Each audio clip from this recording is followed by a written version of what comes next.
Hello students, let's see the question. Cancerous cells can easily be destroyed by radiations due to.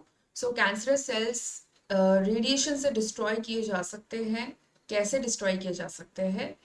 Option A rapid cell division, option B lack of nutrition, option C fast mutation and option D lack of oxygen.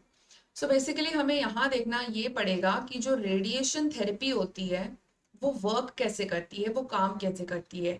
How does radiation stops cancerous growth. So ये हमको देखना पड़ेगा. तो actually जो radiation होती है वो एक लोकलाइज्ड एरिया पर काम करती है. ठीक है, लोकलाइज्ड एरिया जो कि हमारा ट्यूमर है उस पे काम करती है.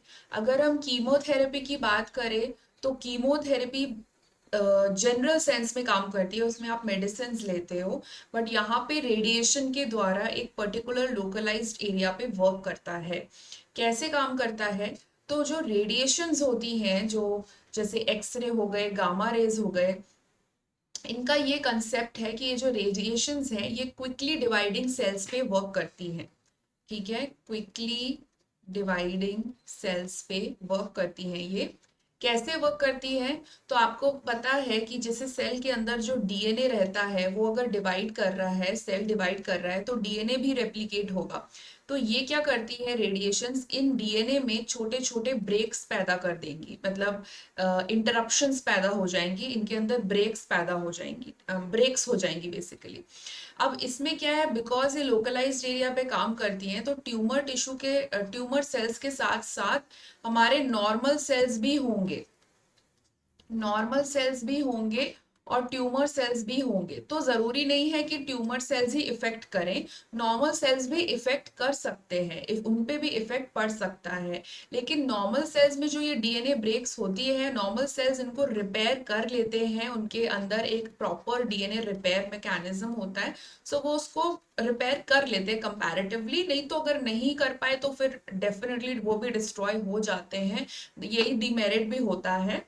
तो ये क्या होता है, क्विकली डिवाइडिंग सेल्स पे काम करती है. अब कैंसरस सेल ज्यादा से ज्यादा क्विकली डिवाइडिंग है और इनके पास इतना टाइम भी नहीं होता कि ये अपने डीएनए को रिपेयर कर सके. सो जैसे ही इसमें ब्रेक्स होती हैं तो ऑब्वियसली अगर डीएनए में ब्रेक हो गई तो फिर वो अगर डिवाइड कैसे कर पाएगा, मतलब वो डिवाइडिंग उसमें प्रॉब्लम हो जाएगी, है ना.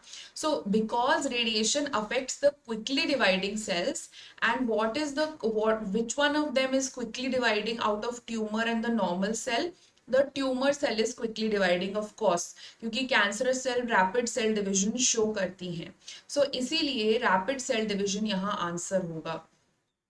ऑप्शन 2 लिखा है lack of nutrition. So radiations lack of nutrition नहीं पैदा करती, so that is wrong. Radiation की वजह से फास्ट म्यूटेशन भी नहीं हो रहा, सो दैट इज रॉन्ग. और रेडिएशन ऑक्सीजन की कमी भी पैदा नहीं कर रही, so that is also wrong. So radiation इससे काम करती है because radiation works on the quickly dividing cell, and what is the quickly dividing cell है, ट्यूमर ज्यादा quickly dividing cell, cancerous cell. So that is why option number A will be the right answer. Okay, hope that is clear. All the best.